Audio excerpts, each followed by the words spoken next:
नमस्कार, news 69 channel में आपका स्वागत है। मैं हूं आपके साथ अंकिता। चलिए बढ़ते हैं खबर की ओर। भोपाल में किसानों के मार्च के बाद मध्य प्रदेश सरकार ने मूंग की समर्थन मूल्य पर खरीदी को लेकर बड़ा निर्णय लिया। राज्य के कृषि मंत्री ऐदल सिंह कंसाना ने बताया, सरकार ने किसानों की मांगों को ध्यान में रखते हुए मूंग की एमएसपी खरीदी की सीमा को बढ़ाकर कुल उत्पादन का 60% कर दिया है। पहले निर्धारित सीमा के कारण कई किसानों को अपनी पूरी उपज समर्थन मूल्य पर बेचने में कठिनाई हो रही थी। इसके अलावा सरकार ने स्लॉट बुकिंग की अंतिम तिथि भी बढ़ाकर 10 अगस्त कर दी है, ताकि अधिक से अधिक किसान पंजीकरण कर अपनी उपज सरकारी खरीद केंद्रों पर बेच सकें।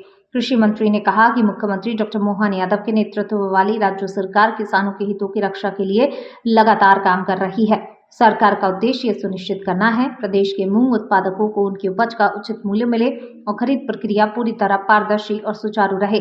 उन्होंने किसानों से निर्धारित समय सीमा के भीतर स्लॉट बुकिंग कराने और सरकारी खरीद केंद्रों पर अपनी उपज बेचने की अपील की। सरकार का मानना है, इस फैसले से प्रदेश के हजारों किसानों को सीधा लाभ मिलेगा और उनकी आर्थिक स्थिति मजबूत होगी। किसानों के हित में मध्य प्रदेश सरकार का महत्वपूर्ण निर्णय। मध्य प्रदेश सरकार सदैव किसानों के हित में कार्य करती आई है।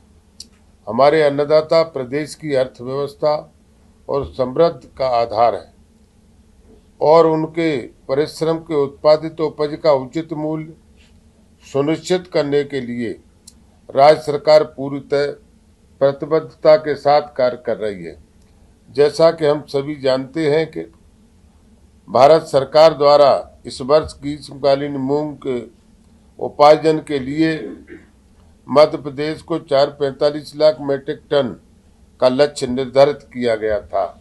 भारत सरकार की योजनाओं के अंतर्गत राज्य के कुल उत्पादन का अधिकतम 25% उपार्जन किए जाने का प्रावधान है। भारत सरकार के इसी नियम के अंतर्गत निर्णय लिया गया था कि प्रदेश के मूंग उत्पादन किसानों से उनकी उपज का 25% न्यूनतम समर्थन मूल्य एमएसपी पर उपार्जित किया जाएगा। आज किसान प्रतिनिधियों के साथ हुई चर्चा के उपरांत किसानों के वक्तव्य के हित में ध्यान में रखते हुए मध्य प्रदेश सरकार ने एक महत्वपूर्ण निर्णय लिया है। अब प्रत्येक पात्र किसानों को उसकी मूंग उपार्जन का 25% नहीं बल्कि 60% उपार्जन किया जाएगा, जो नर्मदापुरम, सीहोर एवं हरदा जैसे जिलों में लगभग 3 कुंटल प्रति एकड़ आता है। यह निर्णय तत्काल प्रभाव से लागू किया जाएगा और हमारे प्रयास रहेंगे कि अधिक से अधिक किसानों को इसका लाभ मिले। किसानों को सुविधा को ध्यान में रखते हुए सरकार ने स्लॉट बुकिंग की अवधि 10 दिन बढ़ाने का निर्णय लिया है। अब किसान 30 जुलाई के स्थान पर 10 अगस्त तक स्लॉट बुकिंग कर सकेंगे।